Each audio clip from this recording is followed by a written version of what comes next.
Hi there, patrons. This is a video most likely exclusively for you. I might make a different version for Facebook Live, we'll see. So I was meditating this morning,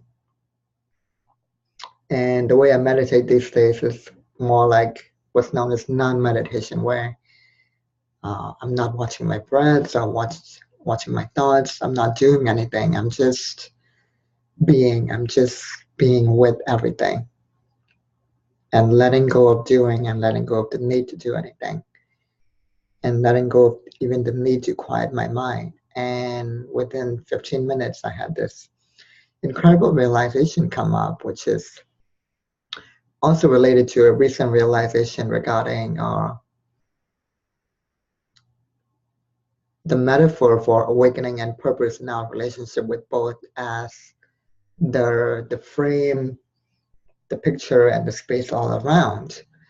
And I did a Facebook Live on that recently, and I can post a link to the replay below for you to watch that so that you have a context. So within that context, this realization that I am not only the infinite boundlessness awareness, but also the picture inside the frame. So the frame is my mind and my ego and my identity, and the picture inside is my purpose and my timeline and my lifeline, uh, my lifetime individuality in a sense. And what I realized this morning is this paradox that I'm both indestructible and vulnerable, that I'm both. And this is why my story is as important as my true self, or what non-dualists might even call my no self, right? And my true story, as in when all the false stories die, there is still a true story that's left. And that is what a lot of people who are non-dualists, or even people in personal development, when they say, oh, that's just your story, they don't get this part. Yes, there's a lot of stories that don't help us, that are just full of these subconscious limiting beliefs. But our true story, the overarching story of why our soul or our true self designed our life the way it is, like even the details, like the particular year you're born in, the decade you're born in, the family you're born into, even the hierarchy of whether you're the youngest in the family or the middle or the oldest, whether you're a woman or a man, and whether you have sisters and brothers, or whether you have no brothers at all but only sisters in your family. All of these things design your purpose and your timeline. All of these things are perfectly designed for you to fully create your superpower and your purpose. And in fact, this is a process I use to help clients define their superpower. So what I realized is that as the infinite boundlessness, I am indestructible, and I will live on, most likely, after this timeline dies. But here's the thing, this timeline does die. That is not eternal. And the individuality of this timeline, this lifetime does die. This body does die.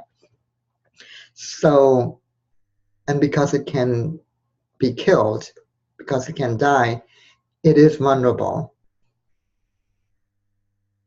And I think too often people go into one extreme or the other.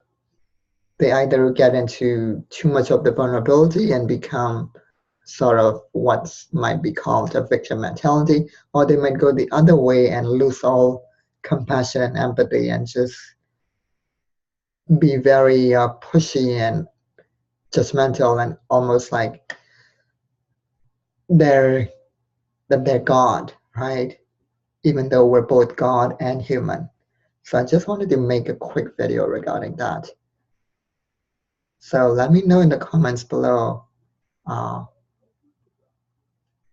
about that. And this is so important because our hidden in our true story is also hidden the story of among the 4 types of anger that I've documented. There is a story of the relationship between internalized repression and social oppression, and there's a whole lot of anger behind that, and behind that anger, and especially the fear of that anger, there's so much power, which is why when you unlock that, the veils fall away and you realize the entire pattern of your life, of both you being absolutely powerful and absolutely powerless, and you wake up to a unique sense of power, that which is why when people wake up to that in my research interviews, they end up creating miraculous things, like even finding a cure for a type of cancer, for example, becoming millionaires within a few years of accessing this type of anger, accessing this part of their story. And so there's treasure in both your story and your true self. And this type of anger is hidden in your story, not in the true self part of you, but in the story part of you. And each type of anger has its complementary polarity or gift. So the gift of the 4th type of anger is power. The gift of what I call sacred rage, which is in your heart, is passion. And as well as purpose.